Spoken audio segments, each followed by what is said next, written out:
Today we're continuing the alphabet series. This is letter F. Stay with me to the end of the video and I will give you some bonus information on alternative ideas for final exams. Do you want to improve your classroom management skills?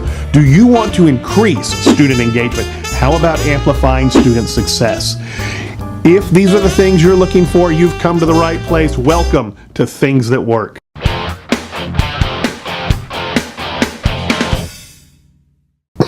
Trying to think of what to do for the letter F.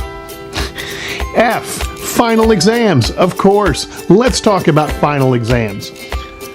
Final exams are not something that we can just push out quickly and have something with 50 to 100 questions that just fills a void.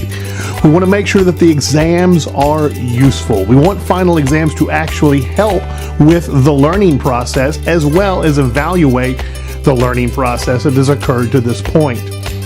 So, in order to do that, there's some information that I have left a link to down below. It is a document on how to design an effective final exam. It's also where I got some of the information for this video. I'm going to talk about how I apply the information, but ultimately it's up to you and how you apply it. The first thing to look at is to make sure that your questions require a variety of skills. No simple recall questions. Make sure they touch on all levels of Bloom taxonomy if you can, on the higher level thinking parts of Bloom's taxonomy. You want to make sure that they are using the skills that you've taught throughout the entire grading period. And if you're doing it at the end of the year, the skills you've taught throughout the year, ideally the skills who've built on one another, and you are now able to ask questions that require them to use multiple skills to answer the question. Number two, try to include, if possible, all skills that have been taught. Throughout this final exam, you want to make sure that the skills you've taught, all of them, are included in the exam. Number three, you want to require students to connect both skills with knowledge in various ways. Having knowledge is great. Knowing things is fantastic.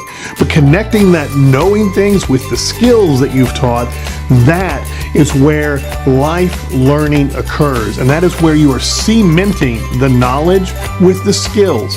And so as you give them the opportunity to apply those skills with the knowledge you've given them, you are helping them retain that information for the rest of their life. And number four, be creative. It is important to be creative in your questions. If you can work in a zombie scenario, work one in. I do it every year.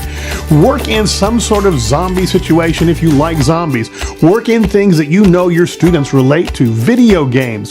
Work in ideas that might center around Fortnite or whatever is the current popular video game at the time. Things you know students know about. If they see that the skills and knowledge that they've learned throughout the grading period or throughout the year actually are relevant to where they are in life and to the things they know, that will make them want and need to keep the knowledge in their minds and in their life, and again, help cement that learning for life. Those are some four basic things to keep in mind. Like I said, there is a document down below. Take a look at it. It goes into much more depth on how to design a final exam. These are just four basic things to keep in mind as you formulate your final exam.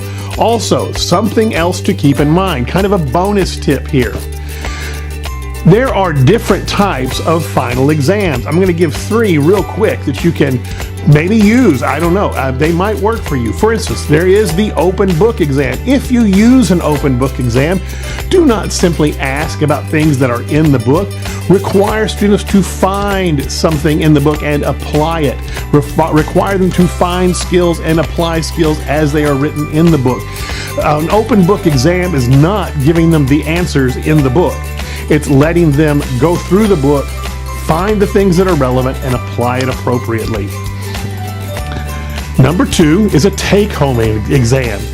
Again, a take-home exam should be much more thorough in its questioning and its required answers than an exam that is offered in a class period or in a 45 or 90-minute period of time.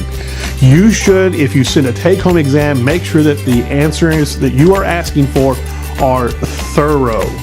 In fact, if you do a take-home final exam and you have a set special time for final exams, go over the final exam in that class so that they can evaluate how they did on their own. There's all kinds of creative ways that you can do that, but it is really kind of up to you. And the third one is collaborative testing. Collaborative testing could easily take more than just a day.